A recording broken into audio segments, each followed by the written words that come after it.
اکثر لوگ یہ سمجھتے ہیں اگر ہاتھ میں اسلامیات کی کتاب ہو تو دماغ میں سائنس نہیں ہو سکتا۔ سر آپ مولوی ہو، آپ نے ہمارے لیے سائنس میں کیا کیا ہے؟ ایٹم بم بھی فزکس والوں نے بنایا۔ تو بیٹا مسئلہ یہ نہیں ہے کہ ایٹم بم کس نے بنایا ہے، مسئلہ یہ ہے کہ علم کہاں اور کیسے استعمال ہوا۔ تو بیٹا آج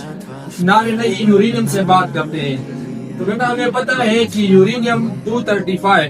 یہ یورینیم کا ایک آئسوٹوپس ہے،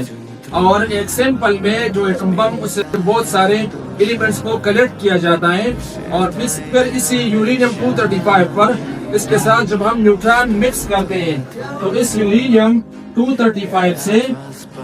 جب ہم اس کے ساتھ نیوٹران مکس کرتے ہیں تو اس یورینیم 236 بنتا ہے، اور اس کی اٹامک نمبر 92 ہوتا ہے، اور یہ ایک ایکسٹرائٹ اسٹیٹ میں ہوتی ہے، اور یہ انسٹیبل ہوتی ہے۔ یہ اپنے آپ کو اسٹیبل کرنے کے لیے فردر اپنے آپ کو سپلٹ کرتی ہے ان بیریم اور کرپٹان، اور ساتھ میں 3 نیوٹرانز یا 2 نیوٹرانز اس پروسیس میں ایمٹ ہوتے ہیں، اور بہت ساری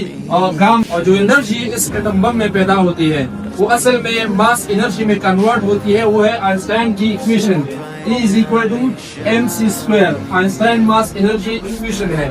تو یہی نیوٹران جب آگے جاتے ہیں، یہ 3 نیوٹران تو ایک سیمپل میں بہت سارے یورینیم کے ایٹمز ہوتے ہیں، وہ اسی کے ساتھ مکس ہوتے ہیں، تو فردر وہی فشن چین ریئیکشن ہوتا ہے، وہی بیریم، وہی کرپٹان، اور وہی 3 نیوٹران پھر پروڈیوس ہوتے ہیں، اور اس 3 نیوٹران میں سے ایک نیوٹران پھر علیحدہ دوسری یورینیم 235 کو سپلٹ کرتی ہے 236 میں، اور ہر ایک جب یہ پروسیس ہوتی ہے، جب یہ ریئیکشن اپنے آپ کو اسٹیبل کرتی ہے اور بیریم اور کرپٹان میں تبدیل کرتی ہے، تو اس پروسیس میں بہت ساری انرجی ایمٹ ہوتی ہے، اور تقریباً 1 کلو گرام یورینیم یہ ایک پہاڑ کے برابر ایریا کو بھی یہ توڑ سکتی ہے، اور ایک شہر کو کئی دن تک بجلی بھی دے سکتی ہے۔ اسلام علم کا دشمن نہیں ہے، اسلام علم کی بے لگامی کا دشمن ہے۔ اور آخری ایک بات اپنے ساتھ نوٹ کر لو، اگر مولوی ہو یا سیاستدان، اگر نیت درست نہ ہو تو یہ یورینیم بھی قیامت تک